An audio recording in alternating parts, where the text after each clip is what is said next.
دلته په دې ویډیو کې موږ دوه نامساوات لرو. یو x مثبت 2 دا کوچنی او مساوي ده له 2x سره، او بل نامساوات مو 3x مثبت 4 دا له 5x نه لوی ده یا غټ ده. او دلته تاسو وینئ چې موږ 4 قیمتونه د x لپاره لرو، او موخه دا ده چې موږ دا قیمتونه هر یوې وګورو چې کوم یوې د دې نامساواتو لپاره سم ده او کوم یوې د دې نامساواتو لپاره سم ده. نو موږ لومړی پیل له صفر نه کوو. دلته راځو په دې نامساواتو کې د x په ځای قیمت لیکو چې صفر ده، چې صفر مثبت 2 دا باید کوچنی او مساوي وي له 2 ضرب د صفر سره. دا خو 2 کیږي، دا کوچنی او مساوي له صفر سره نه ده، نو دا صفر د نامساواتو کې سم نه ده. نو زموږ لومړنی قیمت چې صفر و سم نه ده. اوس راځو د کې ګورو چې 3 ضرب صفر جمع 4 دا باید له 5 ضرب د صفر نه لوی وي یا هم غټ وي. دا خو صفر کیږي، نو صفر جمع 4 کیږي، 4 له 5 ضرب صفر کیږي صفر، نو 4 له 5 نه لوی ده، نو صفر په دې نامساواتو کې سم راځي، نو دا سم ده. اوس راځو دوهم قیمت چې یو ده. په دې دواړو نامساواتو کې ګورو د x په ځای یو جمع 2 دا باید یا کوچنی یا مساوي له 2 ضرب د یو سره.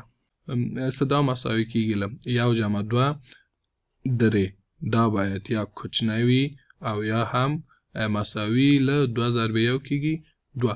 صدا دلته دا نه کوچنی ده او نه هم مساوي ده، نو دا نامساوات هم سم نه دي، نو یو هم د دې نامساواتو لپاره سم نه ده.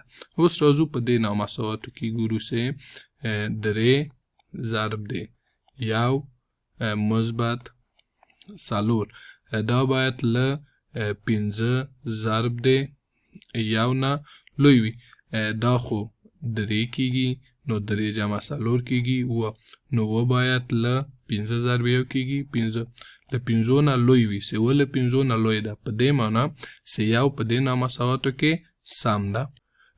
اوس راځو خپل دا بل قیمت چې 2 دي، دا په دواړو نامساواتو کې ګورو. دلته 2 جمع 2 دا باید یا کوچنی وي یا مساوي له 2 ضرب 2 سره.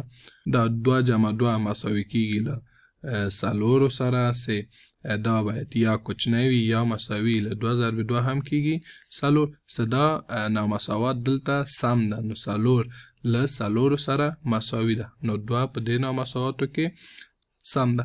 اوس راځو دا بل نامساواتو کې ګورو چې 3 ضرب د 2 جمع 4 دا باید له 5 ضرب 2 نه غټ وي. صدا مساوي کیږي له 3 ضرب 2 کیږي 6 جمع 4 کیږي 10 باید له 5 ضرب 2 نه غټ وي. 10 له 10 نه غټ نه ده، بلکې 10 له 10 سره مساوي ده، نو دا سم نه ده، یعنی 2 په دې نامساواتو کې سم نه ده.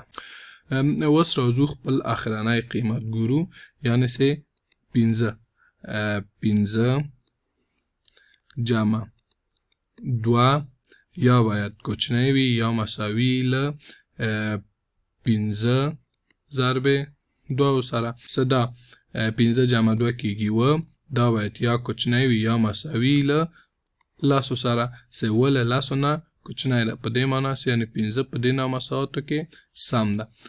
اوس راځو په دې نامساواتو کې ګورو 3 ضرب د 5 باید له 5 ضرب د 5 نه غټ وي. 3 ضرب د 5 کیږي 15 باید غټ وي له 5 ضرب 5 کیږي 25، نو 15 له 25 نه غټ نه ده، په دې معنی چې 5 په دې نامساواتو کې سم نه ده.